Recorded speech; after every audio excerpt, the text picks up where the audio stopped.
have sex with his mum. Oh. And she was like, Siggy, no. Apparently she called him her golden Siggy, which is false lies spread by him. But whatever, she was like, golden Siggy, no. Stop trying to have sex with me and stop trying to have sex with your sister when I say no. So he was like, fuck you, it's psychology.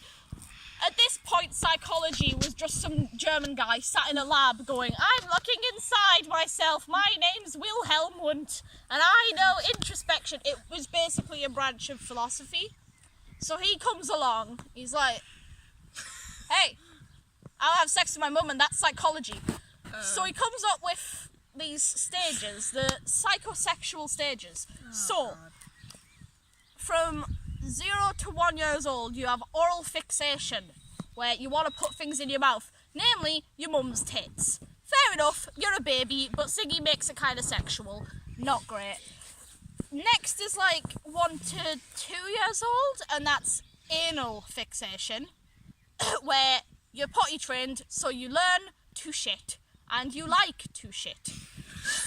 So, you're either anally retentive, I don't think Jack which got out of means the stage. you like holding the shit in, or you're anally expulsive, which means you just want to like projectile shit all over the walls, all over your parents, on the ceiling, on the floor, everywhere. You're in the way. Oh, I forgot something. I'll get to that. Right, the next one is the genitalia one. Oh, joy. So that's 3 to 4 years old, and he basically doesn't give a shit about women. So he only goes over the boys one. Basically, boys realise, oh, I have a penis. This is fun, I want to touch it. But then they think, you know who's really sexy? My mum. You know who's a dick? Because he's in love with my mum as well and is going to cut off my penis if I make advances to her? My dad. I want to kill my dad and have sex with my mum. However, they can't really act on this because their dad is clearly bigger, and for some reason the kid thinks the dad's going to chop his penis off if he tries anything. So instead he identifies with his dad and like takes up his morals and masculinity, and then he's like, I'm going to repress my feelings for my mum, except Siggy didn't. So then there's latency, which is like 5 to 11, where you repress all that and forget you ever felt that, and you just have a nice, happy childhood, except Siggy's watching you. And then there's adulthood, which is like, hey, so puberty, that's pretty rad, right? I want to have sex. So then you have sex. And basically, if a trauma occurs in any of these stages, you get stuck on that fixation. So oral is like, you might chew your fingernails or like bite your lips or just touch your face a lot. Sigmund Freud himself smoked a shit ton of cigars to the point where he died of like mouth, tongue and throat cancer. And one of his students was like, hey, you're orally fixated. He was like, no, fuck you. I just like smoking. Fuck you. The next one, if you were anally expulsive, then you're really messy. And if you're anally retentive, then you're really neat. And basically, Sigmund thinks everyone suffered a trauma at this point, because everyone's either messy or neat. Those are the two things you can be.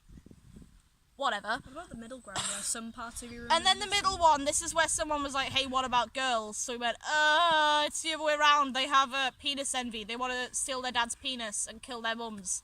So then everyone was like, well, that's a bit dodgy. And they were like, they don't have sex with their dads, they just want to steal their penises. So what do girls do to get over that? Well, they have a baby boy of their own and take care of his penis to make themselves feel better about not having their own.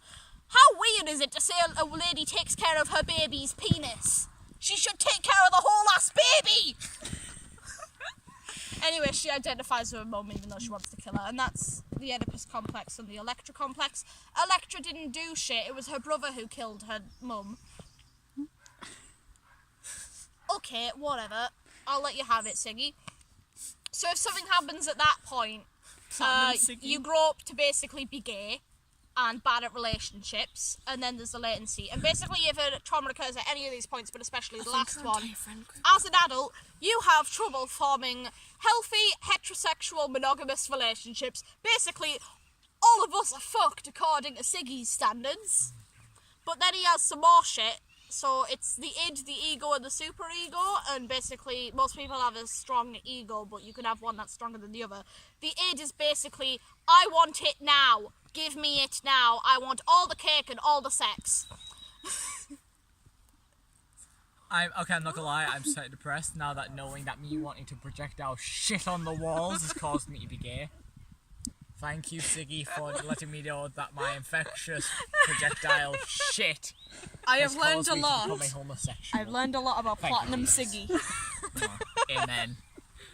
So the ego's like, no, the super ego's like, no, we can't have all the cake and all the sex. We've got to be nice to people and do what's right. So the ego's like, ah! It basically just does that and makes them both shut up and do what it wants, which is like the mid ground.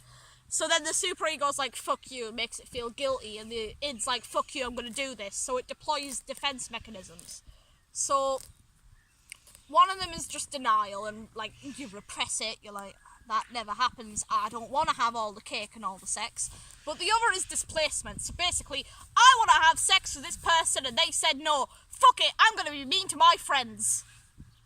I never. So if anyone's ever mean to you, it's just that someone turned them down for sex or cake, basically. I never once knew in my entire life that my yeah. willingness to let someone else bend to my will has caused me to want to suck some dick. So yeah, Siggy's a weirdo. I have to learn about him. Nah, man. I don't remember a single